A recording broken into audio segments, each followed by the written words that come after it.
Started? Yes. Thank you. Till now we have read in the story that how these three friends were packing and what kind of mess up they have done with the things. Like how many times did he had to open the bag? 4 times. First for what? He had forgotten to put his boots. Who made him remember that? Harris. Second time for his toothbrush. Like he always forget his toothbrush to be packed, and sometimes it happens that he has to carry it in a handkerchief to the railway station. Most of the time he packs his toothbrush before he has brushed his teeth, right? And then next he forgot his spectacles, right? And last, for what? Butter?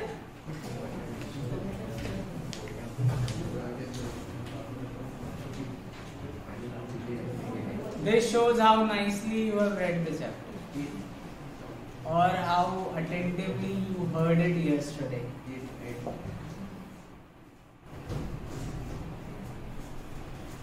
Make it fast. For the soap, no. Tomato. For the computer.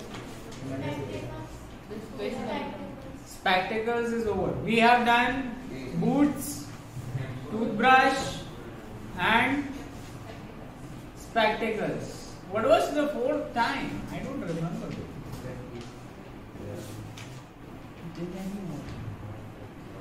Don't have a book?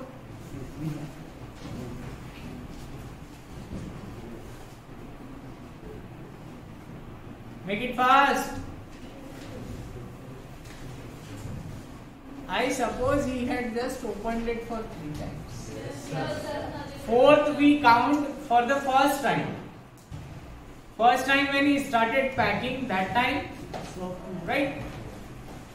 Then for the boots, spectacles, and then the toothbrush. These are 4 times. Is that clear now? Yes, sir. Okay. And then when he had packed the bag, at what time did he completed packing? Do you remember? 5 past 10 p.m. Right? And then Harris and George started packing, and how they packed things. They were walking onto the things. For the first, somebody walked onto butter. Then with a less amount of butter, they have performed so many things, you can say, right? So now the another character of the story, who is a dog of the author, has been introduced in it. We are going to read from there only. Montmorency was in it all. Of course, Montmorency's ambition in life is to get in the way and be sworn at. Now, he says that the dog was always there in the room only while they were packing, but he has told one of the qualities of the dog that he has a quality that his ambition is to mess up things, nothing else. If somebody is doing something, he will mess with that and nothing else. His ambition is only to disturb others' work. Some people are there to do so. If he can squirm in anywhere where he particularly is not wanted, and be a perfect nuisance and make people mad and have things thrown at his head, then he feels his day has not been wasted. Now, the dog is a kind of a creature that who does not feel that his day is complete until he has not been scolded, until he has not been beaten by things, until something has happened with him. So there are some people ना आज बहुत bore feel कर रहे हैं क्यों किसी को disturb नहीं किया. So the dog is like that only, that who disturbs everybody's work, who gets beaten by people, by the things they thrown at his head. Such kind of things are there with him. Stop that.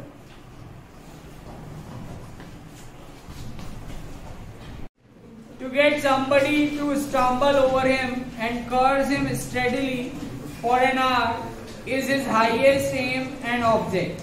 And when he has succeeded in accomplishing this, his conceit becomes quite unbearable. Now when somebody gets stumble over him means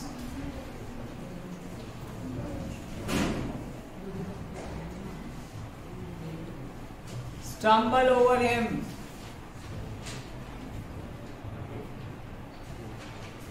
ठोकर लग जाती है, that is stumble. So stumble over him means on the dog itself, and curse him steadily for an hour means when somebody is cursing him continuously for an hour is his highest aim that he wants to have, that he wants to do every time, and object also. And when he has succeeded in accomplishing this, means when he has done this, somebody has stumbled over him, his conceit becomes quite unbearable. Means he feels so proud on himself that he enjoys it. He is on the 7th moon, you can say. He came and sat down on things just when they were wanted to be packed. And he labored under the fixed belief that whenever Harris or George reached out their hand for anything, it was his cold damn nose that they wanted. Now, he was always there while they were packing, Harris and George, and whenever they wanted something and they approached it with their hands, so they found his damp nose only, nothing else, because he was sitting on the things at that time. He put his leg into the jam and he worried the teaspoons, and he pretended that the lemons were rats and got into the hamper and killed 3 of them before Harris could land him with the frying pan. Now the dog was too mischievous that he walked on to the jams and he played with the teaspoons, and then he thought that lemons were rats and he killed them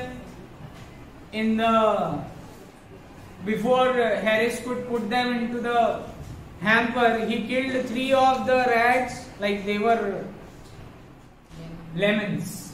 So he pretended that they were rats and he killed 3 of them before Harris threw a frying pan at his head. Harris said, I encouraged him. I didn't encourage him. A dog like that doesn't want any encouragement.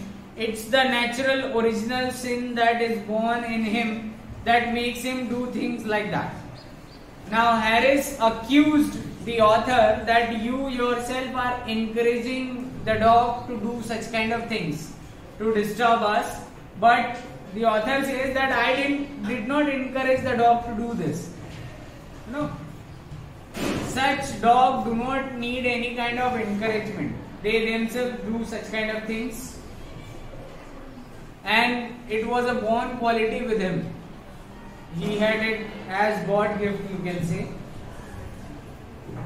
The packing was done at 50 past 12 and Harris sat on the big hamper and said he hoped nothing would be found broken. Now they completed the packing by around 1 o'clock, and then Harris sat on one of the hamper and said now that nothing would be found broken when they have packed completely.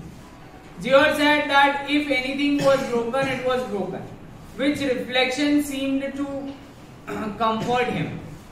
Now George said that if something was already broken, so we will find it broken only. Means they are accusing, they are claiming that they did everything perfectly, and if something is broken in the hamper, for example, I have put this chalk into it. Okay. Now once when I open this hamper, I found it in the same condition. This they are saying. Getting? Because what they want, if they have put it broken, like if I put it broken, then I'll get it broken only. So they are saying that we did not break anything while packing. But if something was given to us that was already broken, so we will find that broken only. This they are claiming, you can say. He also said he was ready for bed. We were all ready for bed. Harris was to sleep with us that night and we went upstairs. Now they all decided to go to bed at the same time and Harris was staying with them. So they all went upstairs. We tossed for beds and Harris had to sleep with me, he said. Now they had a toss for the bed and Harris had to sleep with the author. He had to share his bed. He said, do you prefer the inside or the outside, Jay? Do you know what is inside, outside?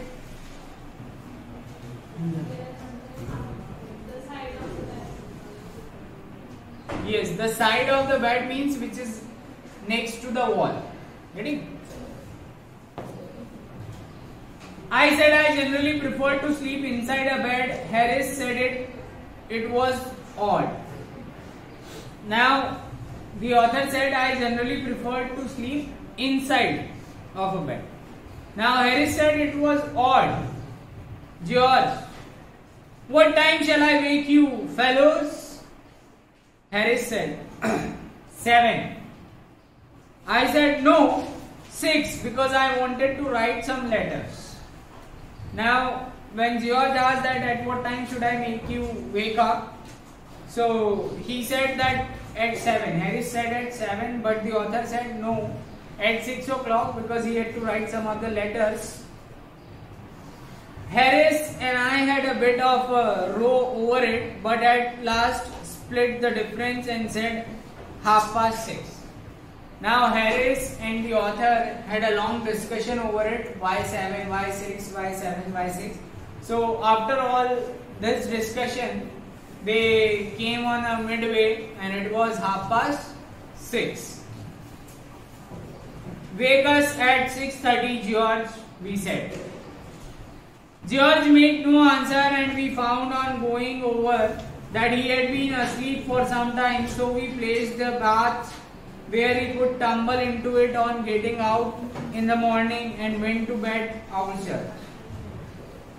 Now while they were discussing about at what time George should wake them up, so finally when they said that okay, wake us up at 6:30, when they say this and they saw George, he was already asleep. Means before their answer he had gone to sleep, and then they put the bath so that whenever George would get up, he will tumble into it, means will get up properly, and they themselves went to bed. This is all about the story. Is there any doubt, anything which you did not get? Sure? Everybody is sure about it? Please stop that.